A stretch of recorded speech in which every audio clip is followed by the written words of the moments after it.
यह है भारत का नंबर एक टैलेंट फैक्ट्री शिक्षा व्यवस्था, या फिर मैं इसे कहता हूं जहां रोबोट बनते हैं, थिंकर नहीं। पर यह सिर्फ मेरी राय है ना? सोचो जरा, तुम्हें घसीट घसीट कर एक ऐसी रेस में डाल दिया गया है जहां तुम्हारा भविष्य सिर्फ और सिर्फ उस एक परीक्षा के अंक पर निर्भर करता है। तुम्हारी काबिलियत वो एक छोटे से कागज पर छपे अंक से तय हो जाती है। लेकिन क्या यह वाकई शिक्षा है या फिर सिर्फ एक कारखाना है? चलो बात करते हैं उस पवित्र ग्रैल के बारे में, परीक्षा। ओ हां, क्योंकि किसे पसंद नहीं है 10 घंटे तक एक कमरे में बैठकर डरते डरते मल्टीपल चॉइस सवालों के जवाब देना, जबकि तुम्हारा दिमाग फटने वाला होता है। क्या मजा आता है सब कुछ याद करना और बाद में कुछ भी ना समझ पाना। यही है हमारी शिक्षा व्यवस्था का मेन हुनर।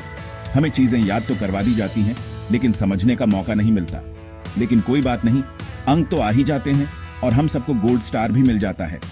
वाह, क्या तुमने कभी सच में मजे से पढ़ाई की है? मैं इंतजार कर रहा हूं, बताओ तो सही। लेकिन कोई बात नहीं, सब कुछ बड़े अच्छे तरीके से हो रहा है। या फिर ऐसा,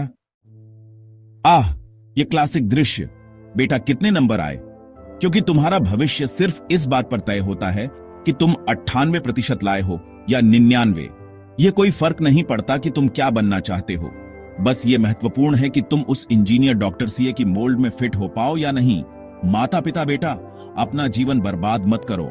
इंजीनियर, डॉक्टर या वकील बनो, लोग तुम्हारा सम्मान करेंगे। लेकिन अगर तुम कलाकार बनना चाहते हो या संगीतकार या भगवान न करे एक उद्यमी, माफ करना, इसमें कोई इज्जत नहीं है। यहां वो ट्विस्ट है, इस सिस्टम में रचनात्मकता वो एक दूर का रिश्तेदार है जिसे परिवार में हर 10 साल में एक बार बुलाया जाता है।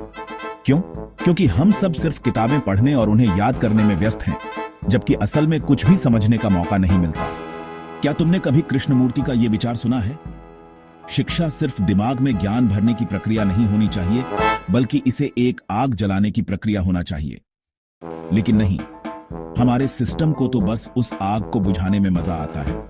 क्यों? क्योंकि अगर हम सोचने वाले इंसान बनाएंगे तो हमें सब कंट्रोल नहीं कर पाएंगे। और चलिए, एक और बड़ा मसला, अगर तुम किसी छोटे से गांव में हो तो तुम्हारे पास अच्छा शिक्षा का मौका तो शायद ही हो। वहां तो शायद तुम्हारे पास एक ऐसा शिक्षक होगा जिसने पिछले 10 सालों से अपना लेसन प्लान अपडेट ही नहीं किया। वहीं शहरों में बच्चों को सबसे अच्छे कोचिंग, ऑनलाइन क्लासेस और निजी ट्यूटर की सुविधाएं मिलती हैं। तो फिर खेल कहां है? पैसा इक्वल साइन शिक्षा? कैसे उम्मीद कर सकते हैं हम कि हर बच्चा समान अवसर पा पाए, जब आधे बच्चे अब भी नंगे पैर स्कूल जा रहे हैं? सिस्टम को कोई फर्क नहीं पड़ता। यह सिर्फ अंकों के बारे में है, ना कि दिमाग के बारे में। तो समाधान क्या है? बस एक आइडिया है। क्यों ना हम बच्चों को सिर्फ उत्पाद न समझें, बल्कि उन्हें एक व्यक्तित्व के रूप में देखें। क्यों ना हम सफलता को अंक नहीं, बल्कि सोचने, बनाने और सबसे महत्वपूर्ण बात, सीखने का आनंद लेने के रूप में मापें। क्यों ना हम उन्हें स्वतंत्र रूप से एक्सप्लोर करने का मौका दें और गलतियां करने का हक दें। क्योंकि बता दूं, भविष्य का मतलब सिर्फ तथ्यों को जानना नहीं, बल्कि उन तथ्यों का इस्तेमाल करना है। भारत ने कई महान मस्तिष्क पैदा किए हैं, लेकिन सोचो, अगर शिक्षा व्यवस्था इतनी कड़ी, पुरानी और दबाव से भरी न होती तो शायद और भी कई बड़े दिमाग पैदा होते।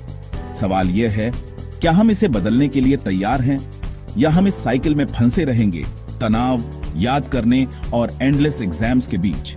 सोचो जरा, अब निर्णय तुम पर है। हमारी शिक्षा व्यवस्था को सुधारने से पहले यह सोचो कि हम एक ऐसी पीढ़ी ना बना ले जो सिर्फ याद करने में माहिर हो, पर और कुछ नहीं।